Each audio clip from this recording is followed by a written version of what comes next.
Do you wish you could walk up hills easily like you used to, but now are dealing with joint pain and muscle weakness that makes it feel really hard? As a physical therapist, I am here to bring you good news. It is possible to be able to tackle hills again. You just need the right movements. In this video, I'm going to show you 3 movements you can start doing today to help make hills much easier. But first, we have to talk about what's actually required when going uphill. It can help to explain why you're having pain and make the exercises make much more sense. When you're going uphill, it requires a certain degree of single leg strength to help propel you up. It's also important to note a lot of this power comes from the feet and ankles. As I work to move myself up, I'm essentially propelling myself up the hill. Now, research has shown that, especially in older adults walking uphill, they don't have as much ankle power. Instead, they compensate a lot with pulling their hip forward, which can bring some front of the hip tightness. And also, instead of pushing themselves uphill, they try to pull themselves up. A lot of this power coming from the hamstrings. Now, if your body is not ready to use those muscles at that caliber, you may experience increased joint pain as the muscles aren't there to help support the joint as much. And you may experience less propulsion when moving up.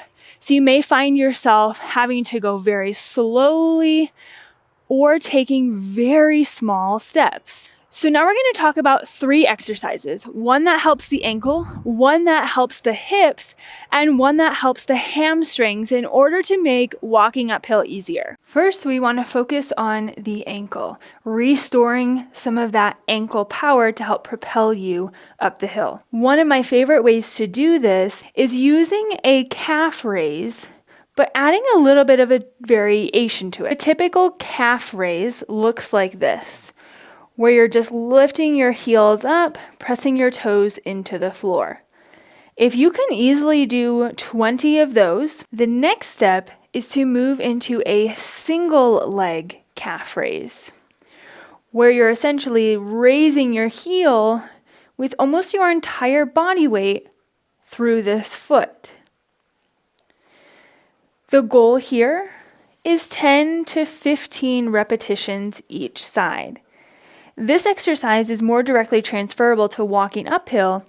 As you're propelling yourself forward, you have almost your entire body weight through one foot. The next muscle we want to work is the big hip muscle in the back, the gluteus maximus. Research has shown that the exercise that provides the most recruitment of this hip muscle is a regular step up. Now, I like to do this step up with a smaller step stool to make it more achievable at first, especially if you're currently dealing with knee pain, hip pain, back pain, and having difficulty going up the stairs. You can use support next to you as well. Focus on stepping up with one leg, powering through this leg to lift your body weight onto the step, focusing on straightening your knees as you stand all the way up.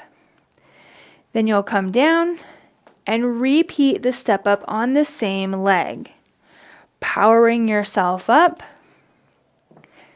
and then coming down. The goal is to achieve 10 to 15 on one side, and then you will switch to the other side doing the same thing, stepping up with the other leg, powering up, and focusing on straightening the knees at the top. Taking this one step further, you can use a regular height stair, stepping up and coming down.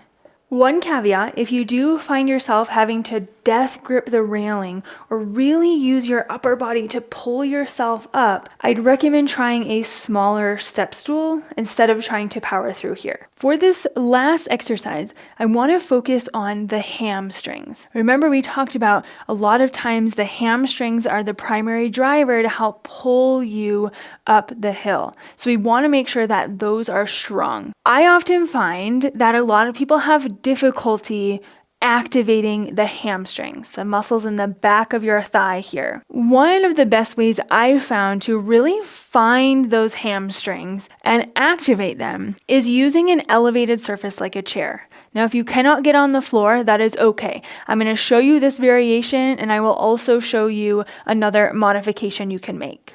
What you're going to do is lie on your back and lift your legs on top of the chair, getting your knees to about a 90-degree position if you can. You want to focus on finding the ground with your lower back, tilting those hips back. Now, take your heels and dig them into the chair. And what's really cool about this exercise is you can actually feel your hamstrings contract. So, as you dig your heels into the chair, holding about 5 to 10 seconds, take your hands and actually feel behind your legs if you can reach. Those muscles should feel taut as they are being contracted. You may also feel some squishiness in the fronts of your thighs as we're really focusing to isolate these hamstrings. The key is making sure you keep your lower back in contact with the floor. If you do let it come up, we start to get compensations from other muscles. Find the ground and dig your heels into the chair. The goal here is to aim for about 8 to 10 repetitions, holding for that 5 to 10 seconds. You may need to build up to it at first by only being able to hold for a couple of seconds, and that's okay. If you do start to experience a cramp in these muscles, just try to straighten your leg out, or you can even put it back on the ground and allow it to rest before continuing. You can also recreate this on a couch or a bed using a variety of different cushions if you need them. Same thing, you're digging your heels into a higher surface, feeling those hamstrings contract, and not feeling a whole lot of contraction in your thighs. If the arm or whatever you're using is too low, go ahead and use a cushion to bring your heels up a little higher. The goal is just to get as close to 90 degrees as you can. When your muscles are deficient in any of the areas we just worked, it can lead to compensations, pain, and difficulty going up a hill. Working on these specific areas can help to unlock confidence when going uphill. If you found this video helpful, share this with one other person that you know who's experiencing difficulty with this exact activity. There is hope with arthritis, and I'm here to help you find it. Thank you so much for watching.